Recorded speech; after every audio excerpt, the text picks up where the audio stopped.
Now we're good. Well, good afternoon, everyone. Good afternoon.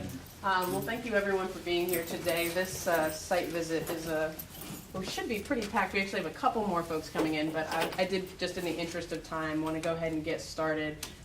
This is really kind of part two for us today. We were here earlier today, about a couple hours ago, and it would be great if we could just start by introducing ourselves so everybody knows who's in the room, and then I will let Lisa take it away. So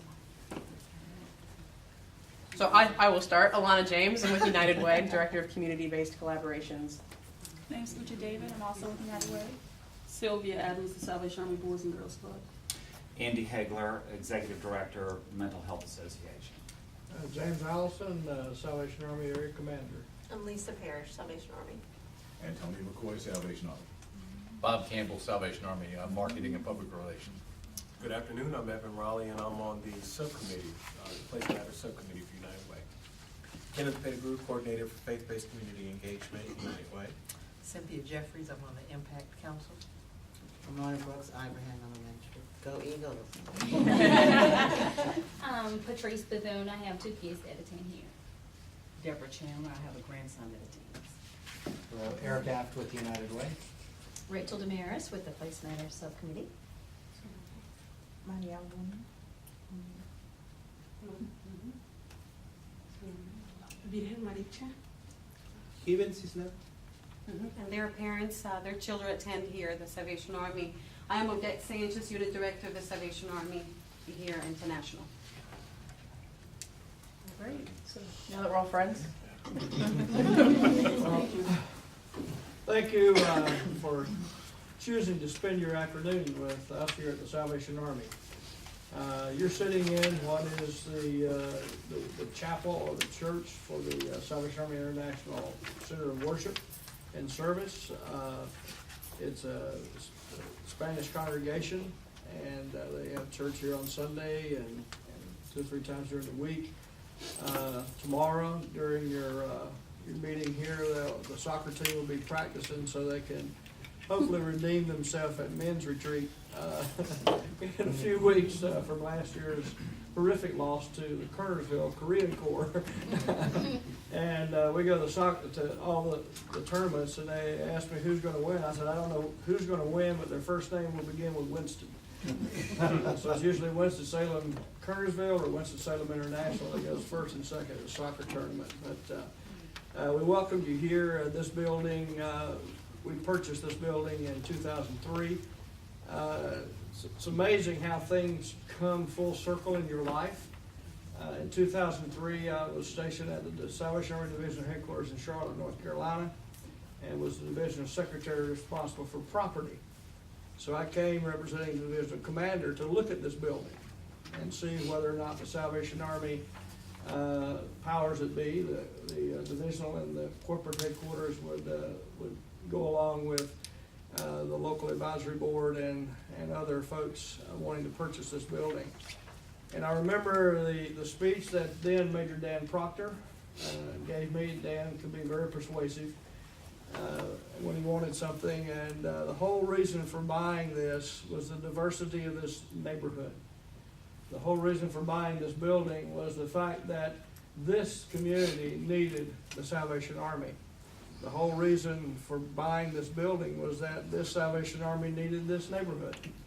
And so it was a relationship with this neighborhood that began in 2003 and has grown over the years, not really ever realizing that the United Way would come forth with the concept of Place Matters, and in all of their studies and all of their research would actually choose these neighborhoods that surround this location here on New Walkertown as the Place Matters. So I believe that it's somewhat providential that United Way selected this neighborhood, that we selected this neighborhood in 2003 and have been very, very active here in this neighborhood, primarily through the Boys and Girls Club outreach as well as the Core Community Center outreach. For those who haven't seen the building, would like to, we'll do a tour at the end. of this meeting. So you can see the gymnasium, the playground, the computer learning center, the Phoenix Learning Center. We have a Phoenix Learning Center here. It's one of 5 in the United States. There are 5 Phoenix Learning Centers in the United States made possible by the Jim Caldwell Foundation. And there are 2 of them. 2 of the 5 are in Winston-Salem, one here and one at the Salvation Army Boys and Girls Club on Middle Park Road. So we're very fortunate to have that relationship. It's not had, but have that relationship with Jim Caldwell and his wife, Carol, and to also have a great relationship with the CP3 Foundation, who co-sponsored the Phoenix Learning Center here.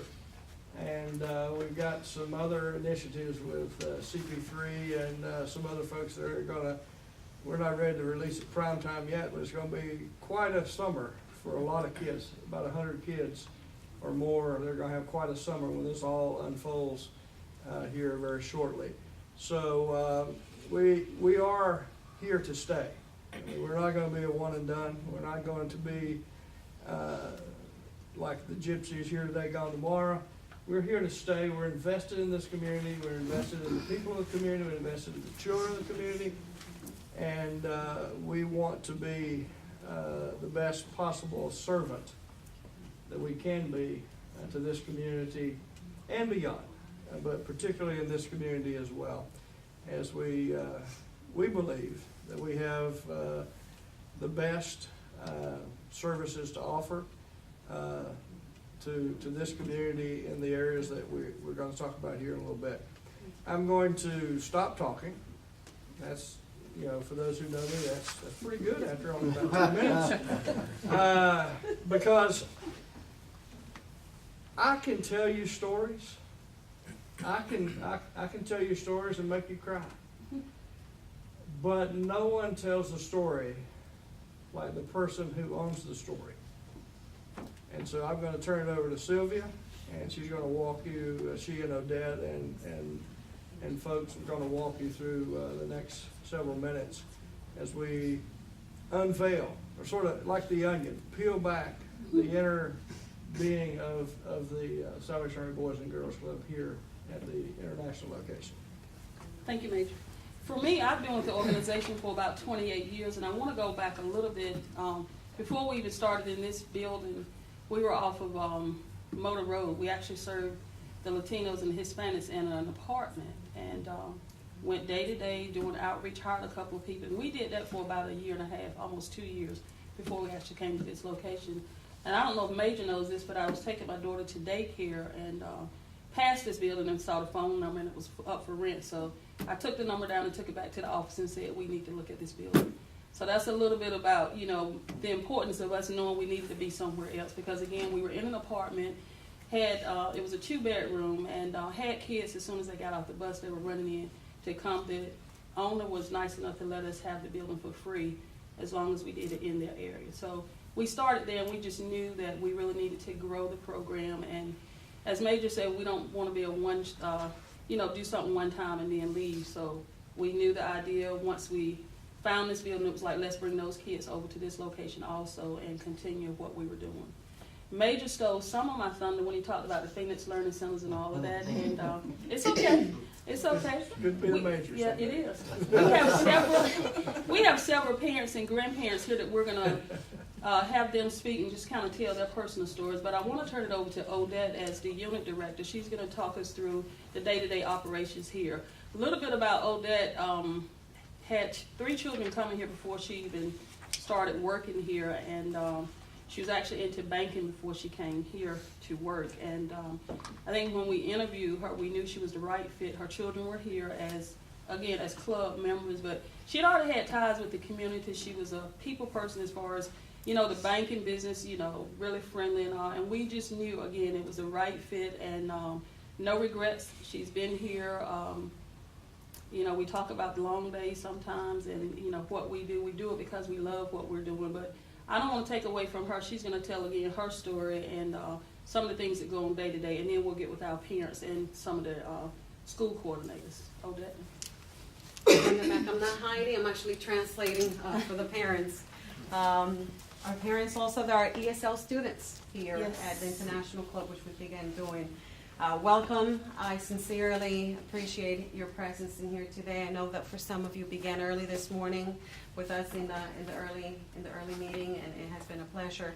For me, it has been a journey. I started basically first as a parent back in 2011. As my children, as Ms. Sylvia mentioned, my children began here at the Boys and Girls Club as I was a banker at the BB&T Bank. Wonderful experience there, love servicing. The opportunity, long story short, the opportunity became available where there was a position open for unit director. As I was translating the service, the family Thanksgiving dinner that was being, I was actually also presenting to the family the news of the director. So that opportunity became available, prayed about it, and here I am. That was a long story short. It has been a wonderful experience.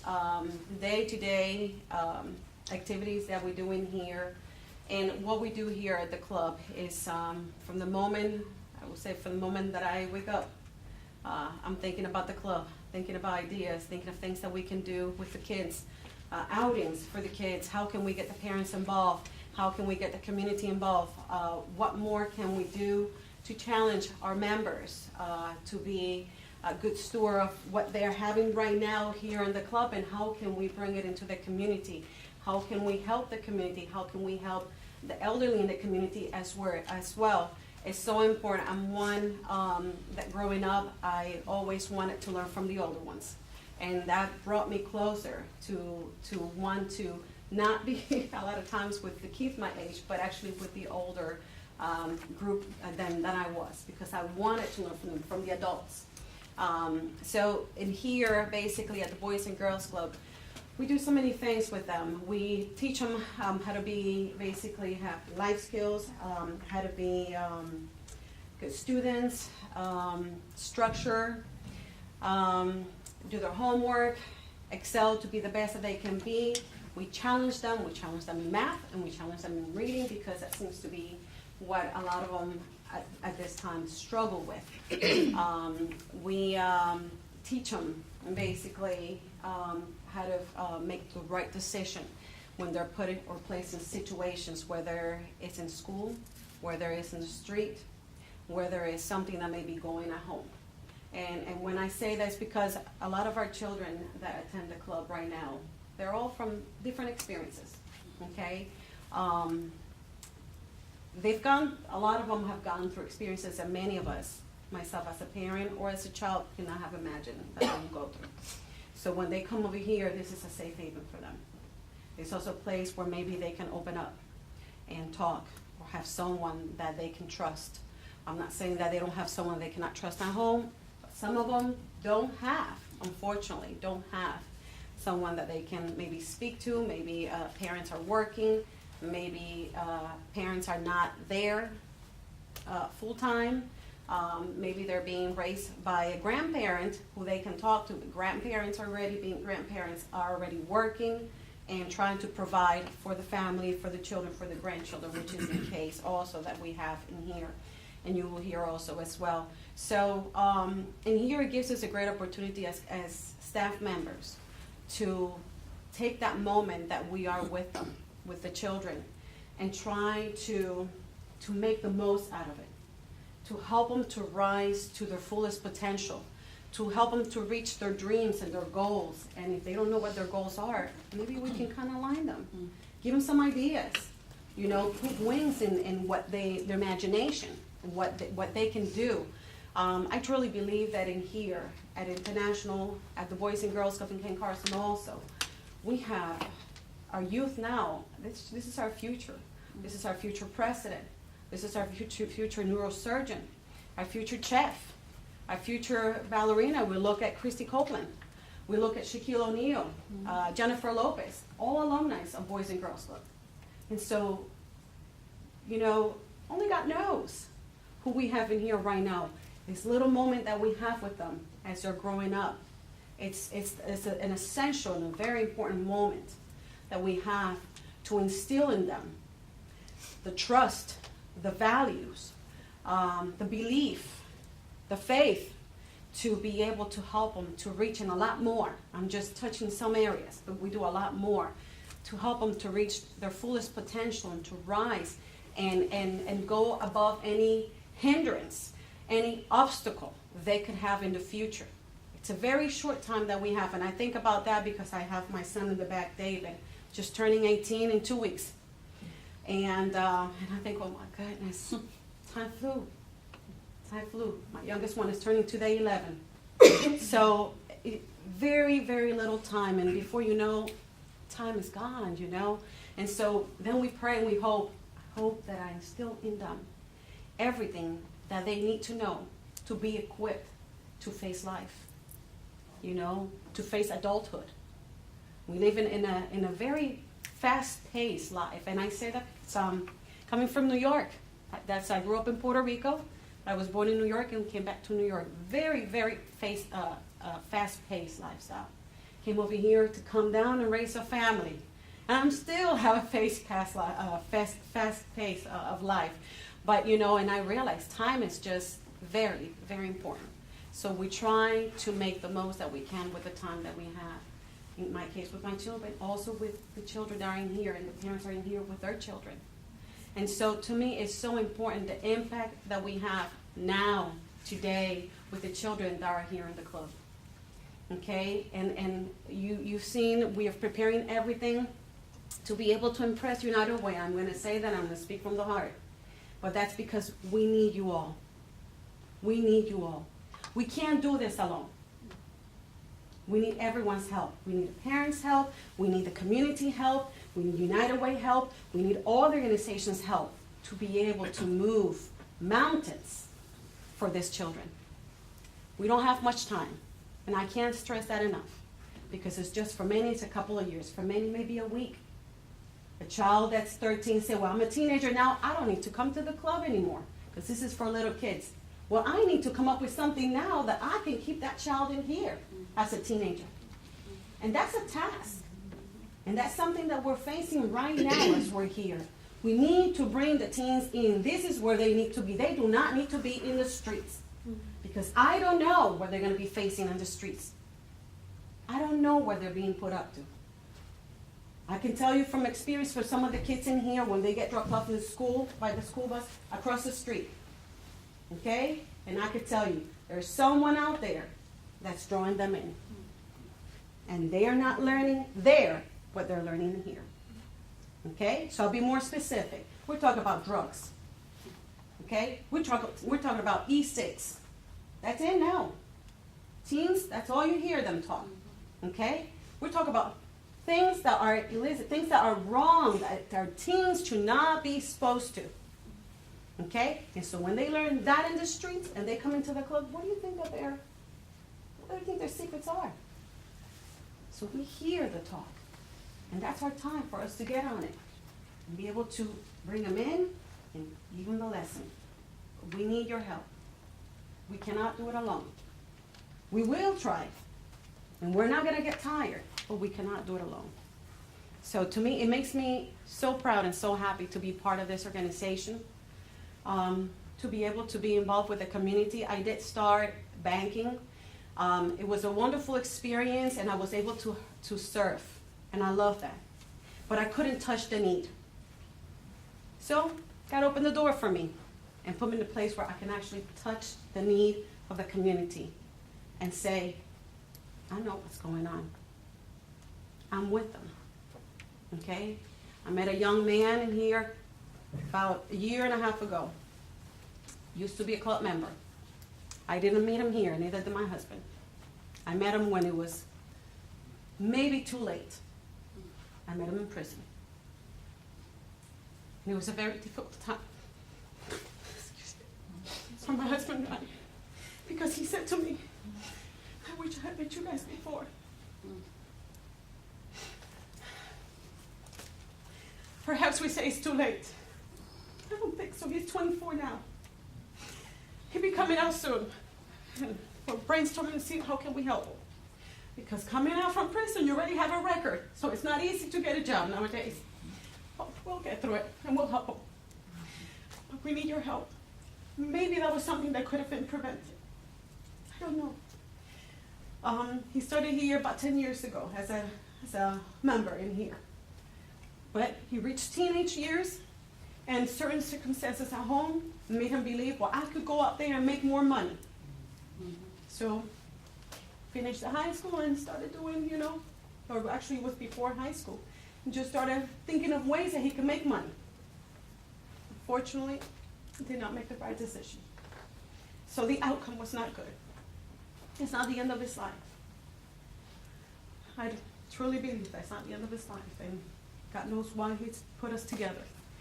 But if we could avoid that in the youth that are here right now, I mean, that to me, that situation is my example. What can we do to have a positive impact on the ones that are here and that they can learn? He's got siblings. And if those siblings are saying, yeah, I know not to do this and this and that, but we got to do more. And we have to give them an option. The street and what they're learning in the street should not be the ultimate option. The option should be what we're teaching them in here. That should be the option. You have no other option. I'm going to show you a better option. And show them the better option. I don't have all the imagination or all the creativity to think of ways. But if we put our brains together and our knowledge and what we know and our experience, I mean, we can take them to the moon. I truly believe that. But we need your help. We so need your help. The parents need your help. The parents need our help. I, as a parent, I needed help. Now coming here and realize, I need help. Parents need help. We're doing as much as we can to help our parents are in here. We're trying to create a community that would know that they can rely one from the other. Not a divided community. And that's what I tell the kids, we are not a divided group. We are a diversified group, and that makes us rich. And I speak, being Puerto Rican, for those that know, I am Puerto Rican descent. Puerto Rican is a melting pot of all nationalities. Nothing makes me more proud than to say